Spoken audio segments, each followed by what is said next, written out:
Hello students. आज हम लोग पढ़ेंगे प्रश्नावली 10.2 सदिश बीजगणित के प्रश्नों को। मैं वाईपी सर, इस चैनल में आपका स्वागत है। इसको पढ़ने से पहले कुछ इसमें परिभाषाएं दी गई हैं, इसको हम लोग देख लें। ये दिया है सदिशों का योगफल। इसमें देखें, यदि दो सदिश दिया है ए बी और एक जो है बी सी दिया हुआ है, ठीक है, सदिश ए बी और सदिश बी सी, इनका योगफल करना है। तो देखें, यहाँ यह ए से बी तक जो है यह है, ये सदिश हो गया ए बी, ठीक है, यह इसका प्रारंभिक बिंदु है। और फिर बी सी दिया है और बी से सी तक जो है यह हो गया सी तक, ठीक है। तो इसका योगफल जो है यह मूल बिंदु से ये शीर्ष तक जो है ये जाएगा, ठीक है, ए सी। तो इसे हम कहते हैं त्रिभुज, सदिश योग का त्रिभुज का नियम इसको कहते हैं।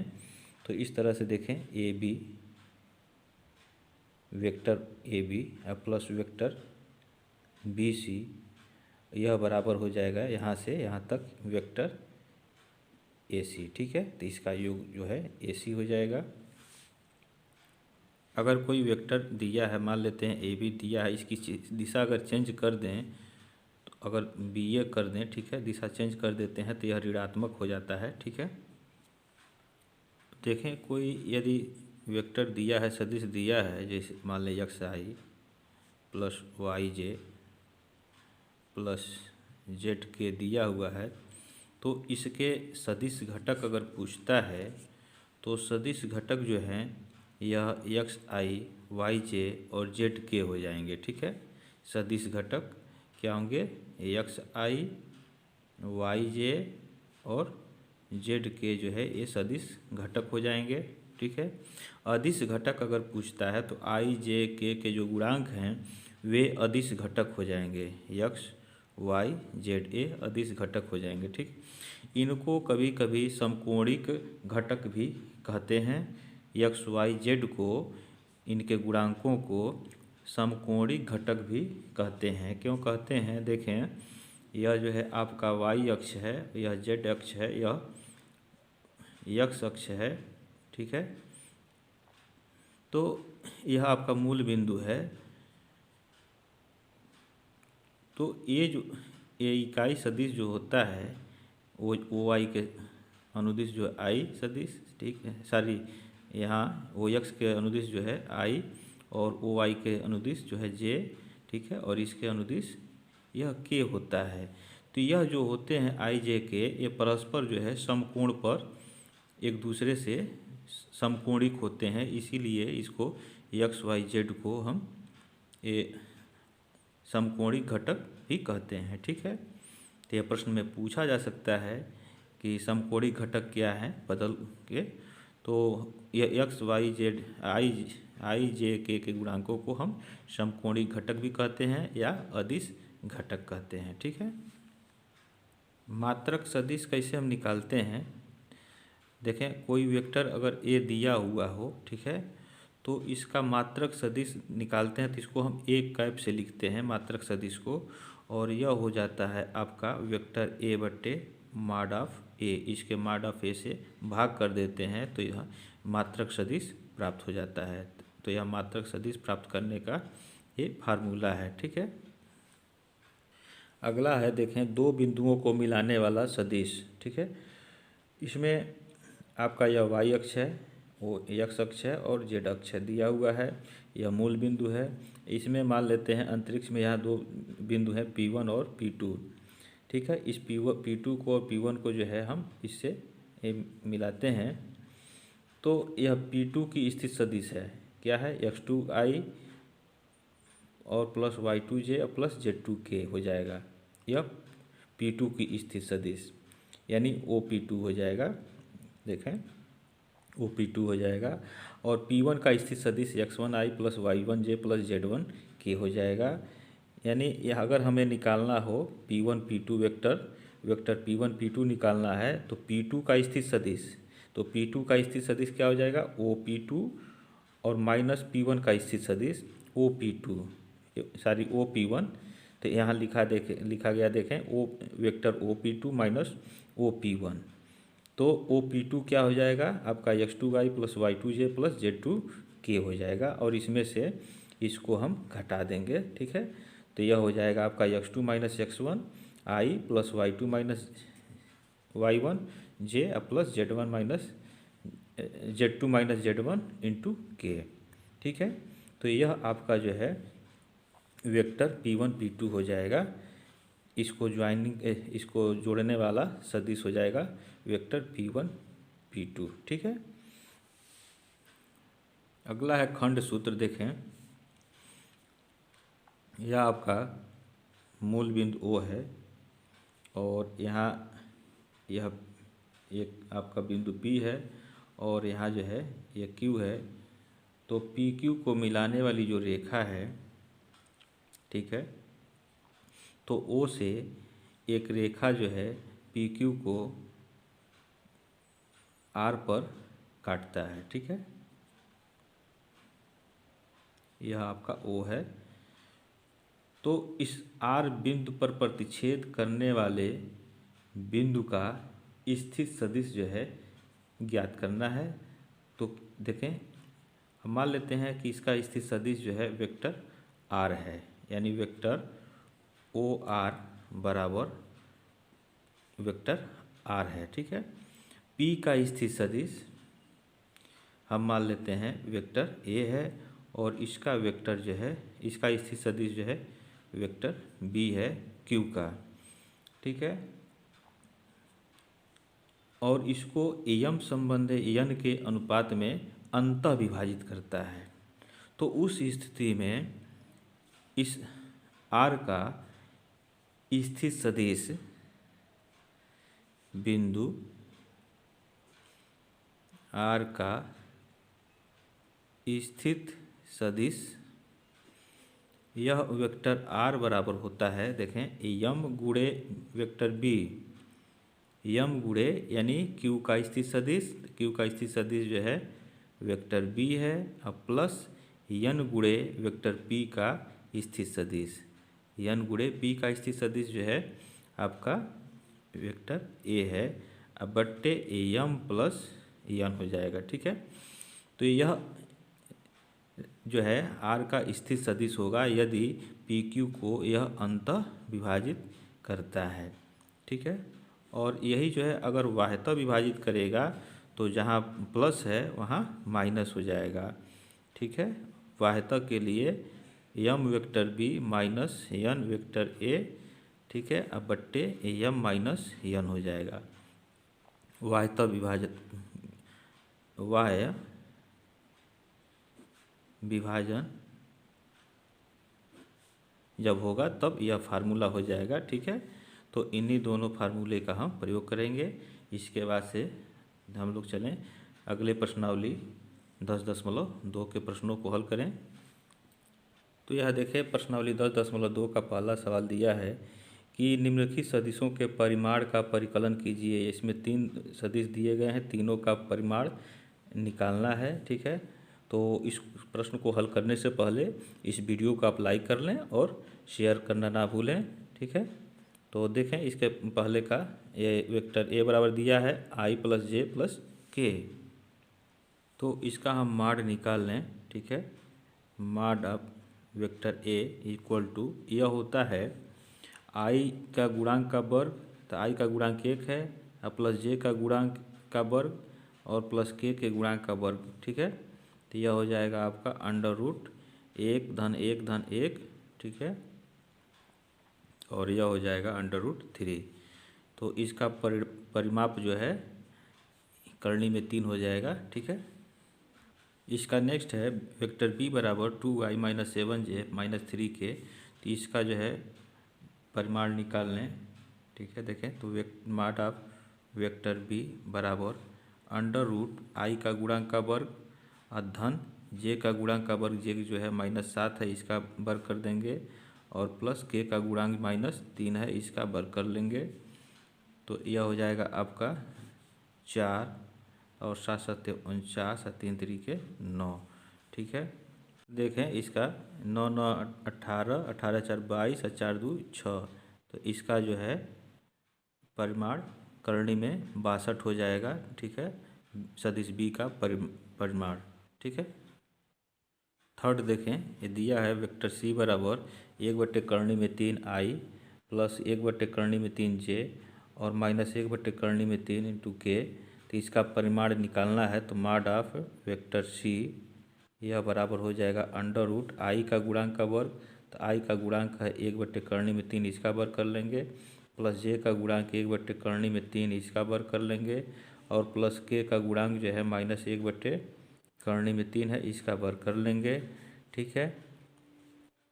तो यह हो जाएगा आपका 1/3 अधन 1/3 अधन 1/3, ठीक है, करणी में।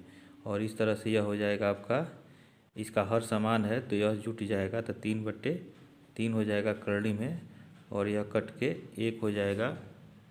तो इसका वर्गमूल जो है 1 हो जाएगा, और सदिश सी का परिमाण जो है आपका 1 हो जाएगा, ठीक है। तो यह इसका पहले का हल हो गया। नेक्स्ट क्वेश्चन देखें, दूसरा दिया कि समान परिमाण वाले दो विभिन्न सदिश लिखिए। तो इसका हल देखें, इसमें देखें समान परिमाण वाले दो विभिन्न सदिश लिखना है, तो इसका कोई निश्चित हल नहीं होगा, इसके अनंत हल हो सकते हैं। तो इसमें हम मान लेंगे, माना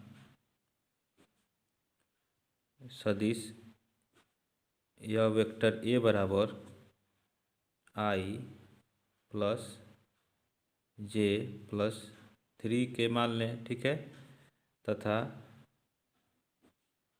वेक्टर बी बराबर i प्लस 3j प्लस के मान लें, और दोनों का परिमाण निकालें, ठीक है। तो मॉड ऑफ ए बराबर हो जाएगा i का गुणांक का वर्ग, j का गुणांक का वर्ग, धन के गुणांक का वर्ग, ठीक है। तो यह हो जाएगा आपका 1 धन 1 धन 9, ठीक है। तो यह हो जाएगा 9 2 11 हो जाएगा, ठीक। इसी तरह से मॉड बी निकाल लें, तो मॉड बी हो जाएगा i का गुणांक 1 का वर्ग, j का गुणांक 3 का वर्ग, और k का गुणांक 1 है तो इसका वर्ग। तो यह हो जाएगा आपका 1 धन 9 धन 1, और यह हो जाएगा √11। अब देखें, यहाँ जो है मॉड ए और मॉड बी ये दोनों का परिमाण कितना आ गया, बराबर आ गया, और यह जो है 11 हो गया √। तो ये समान मिल गए, लेकिन ये क्या हैं, दोनों जो है भिन्न भिन्न सदिश हैं, ठीक है। परंतु वेक्टर ए एवं बी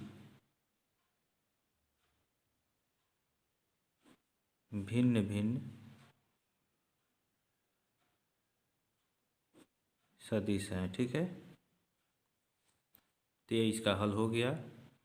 या नेक्स्ट क्वेश्चन देखें, तीसरा दिया कि समान दिशा वाले दो विभिन्न सदिश लिखिए, ठीक है। तो इसका हल देखें, तो देखें इसका भी हल जो है अनंत होगा, ठीक है। तो हम कोई एक उदाहरण दे दें, तो इसमें हम मान लें जो दोनों सदिश जो है भिन्न भिन्न हो और दिशा उसकी समान हो, तो हम मान लें, माना ए बराबर i plus j plus k, ठीक है, तथा बी बराबर वेक्टर बी बराबर यह हो जाएगा 3i plus 3j plus 3k, ठीक है। अब इनका मॉड निकाल लें दोनों का, और दिक् कोसाइन जो है दोनों का हम निकाल लें, ठीक है। अब यहाँ देखें वेक्टर ए जो है और वेक्टर बी दोनों क्या हैं, भिन्न भिन्न हैं, ठीक है। तो इनका दिक् कोसाइन हम निकालेंगे, अगर दिक् कोसाइन दोनों का समान आ जाएगा तो इसकी दिशा समान हो जाएगा। तो हम मॉड ए निकालें, मॉड ए बराबर √i का गुणांक का वर्ग, j के गुणांक का वर्ग, और k के गुणांक का वर्ग हो जाएगा, और यह हो जाएगा √3, ठीक है। मॉड बी निकाल लें, अच्छा इसका दिक् कोसाइन भी निकाल लें पहले, ठीक है। तो यहाँ लिख लें सदिश ए का दिक कोसाइन, ठीक है। क्या होता है, आई का गुणांक बट्टे मॉड ऑफ ए, ठीक है। फिर जे का गुणांक और बट्टे मॉड ऑफ वेक्टर ए, और के का गुणांक बट्टे मॉड ऑफ वेक्टर ए, ठीक है। यह यल एम एन यह है, ठीक है, क्रमशः। तो देखें, 1/3 1/3 और 1/3 यह इसके दिक कोसाइन हो गए सदिश ए के, ठीक है। अब सदिश बी का हम परिमाप निकाल लें, मॉड निकालें, ठीक है, तथा मॉड ऑफ वेक्टर बी बराबर अंडर रूट, देखें आई का गुणांक 3 है तो 3 का वर्ग कर दें, जे का गुणांक 3 है तो इसका वर्ग कर दें, के का गुणांक 3 है तो इसका भी वर्ग करके जोड़ लें, ठीक है। तो यह हो जाएगा अंडर रूट 9 + 9 + 9, और यह हो जाएगा आपका 27 हो जाएगा, ठीक है। इसको हम लिख सकते हैं 9 × 3, ठीक है, और 9 का वर्गमूल 3 हो जाएगा, करनी में 3 हो गया। यह हो गया मॉड ऑफ वेक्टर बी। अब सदिश बी के हम दिक कोसाइन लिखेंगे, यल एम एन निकालेंगे, ठीक है। तो यहाँ लिखें सदिश बी के दिक कोसाइन क्या हो जाएगा, आई का गुणांक बट्टे मॉड ऑफ वेक्टर बी, और जे का गुणांक बट्टे मॉड ऑफ वेक्टर बी, के का गुणांक बट्टे मॉड ऑफ वेक्टर बी। यह यल एम एन हो गया, ठीक है। तो यहाँ हो जाएगा, देखें 3/3 करनी में 3, 3/3 करनी में 3, और 3/3 करनी में 3। यह कट जाएगा, 3 से 3 कटेगा, ठीक है। तो यह मिल जाएगा 1/करनी में 3, 1/करनी में 3, 1/करनी में 3। अब देखें, ये सदिश जो है ए का दिक कोसाइन जो है इतना आया हुआ है, ठीक है। यहाँ लिख लें सदिश ए का दिक कोसाइन, ठीक है। और यहाँ जो है सदिश बी का दिक कोसाइन इतना आया हुआ है। तो दोनों का दिक कोसाइन जो है बराबर है, इसलिए इसकी दिशा जो है समान है, परंतु दोनों सदिश क्या हैं, भिन्न भिन्न हैं। तो यहाँ लिख लें चूँकि सदिश ए एवं सदिश बी की दिक कोसाइन बराबर हैं, इसलिए सदिश वेक्टर ए एवं बी समान दिशा वाले हैं, ठीक है। परंतु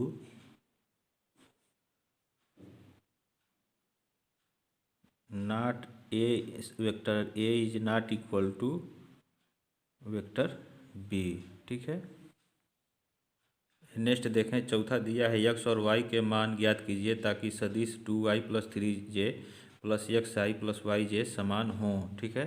तो इसका हल देखें, यदि 2y + 3j तथा xi + yj समान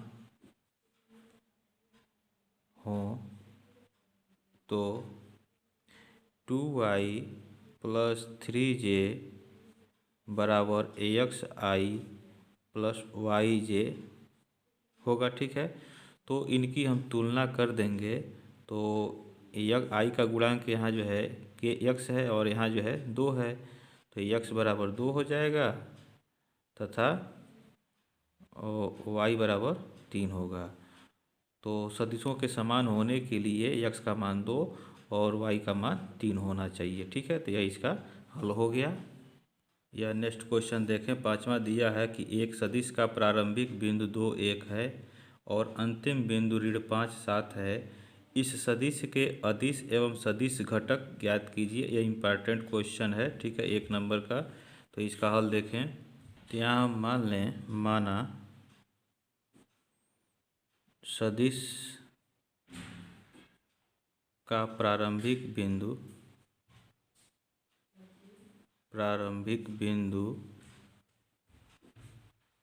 ए 2 1 और अंतिम बिंदु बी ऋण 5 7 हैं। ठीक है, इसे हम x1 y1 मान लें और इसको जो है x2 y2 ले लें। ठीक है, तो वेक्टर ए बी क्या हो जाएगा? वेक्टर ए बी हो जाएगा आपका x2 माइनस x1, ठीक है, into I plus y2 minus y1 into J. ठीक है, तो यहाँ हम मान रख लें x2 का मान जो है -5 है और x1 का मान -2 हो जाएगा यहाँ, और यह हो गया i प्लस y2 जो है 7, y1 1 है तो -1 और इंटू जे। यह हो जाएगा -7i और यह हो जाएगा धन 6j वेक्टर ए बी। ठीक है, तो इस सदिश वेक्टर ए बी का अदिश घटक, ठीक है, अदिश और सदिश घटक पूछ रहा है तो यहाँ लिख लें। इसलिए सदिश वेक्टर ए बी का अदिश घटक क्या होगा? अदिश घटक जो है आई और जे के गुणांक होगा। ठीक है, अभी हम लोग परिभाषा में इसको देखे हैं। ठीक है, तो अदिश घटक -7 और 6 है। ठीक है, तथा सदिश ए बी का, सदिश वेक्टर ए बी का सदिश घटक यह क्या होगा? -7i और 6j हैं। ठीक है, तो यह इसका सदिश घटक हो जाएगा। ठीक है, तो यह इसका हल हो गया। नेक्स्ट क्वेश्चन देखें। छठा दिया है सदिश वेक्टर ए बराबर i -2j प्लस के, और सदिश दिया है वेक्टर बी बराबर -2i plus 4j plus 5k, और वेक्टर सी बराबर i -6j और -7k का योगफल ज्ञात कीजिए। तो इसका देखें हल। तो इसका योग करना है तो vector A plus vector B plus vector C बराबर ये लिख लें i -2j प्लस के। ठीक है, और b के जगह देखें ये है, इसको लिखें -2i प्लस 4j और प्लस 5k। ठीक है,